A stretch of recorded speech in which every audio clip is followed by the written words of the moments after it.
Okey, kawasan dia memang agak sempit sikit rumah ni, korang boleh tengok kawasan dia. Jom aku tunjukkan korang. Depan dia dah siap pagar, awning tarik sampai depan. So ini kawasan car porch dia. Ini bahagian depan dia, pintu macam biasa kita bagi pintu safety door. Ni rumah ni bahagian living hall dia dah siap dengan lampu LED, lampu down light. Ini kawasan living hall dia, korang boleh letak meja TV dekat sini, dah siap kipas kita bagi. Ini kawasan korang boleh buat kawasan dining area, okey.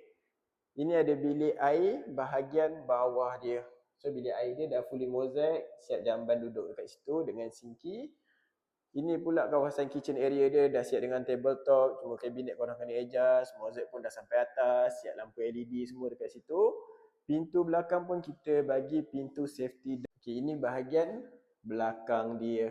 Dekat bawah ni pun ada satu bilik untuk kata single, memang nice-nice dia boleh muat. Okey, jom kita pergi pada bahagian atas dia.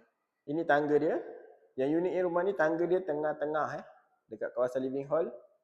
So tangga dah siap SPC sampailah ke atas. Korang sampai je atas, korang belok ke kanan. Ini bilik nombor 2 dia bahagian atas. Dan ini ada toilet kedua. Dan ini bilik nombor 3 dia, okey. Bilik nombor 3 dia ni hadap belakang. Untuk rumah ni keluasan dia 14x55, freehold, international unit. Ada 3 bilik, 2 bilik air. Kalau korang berminat boleh roger-roger. Ciao.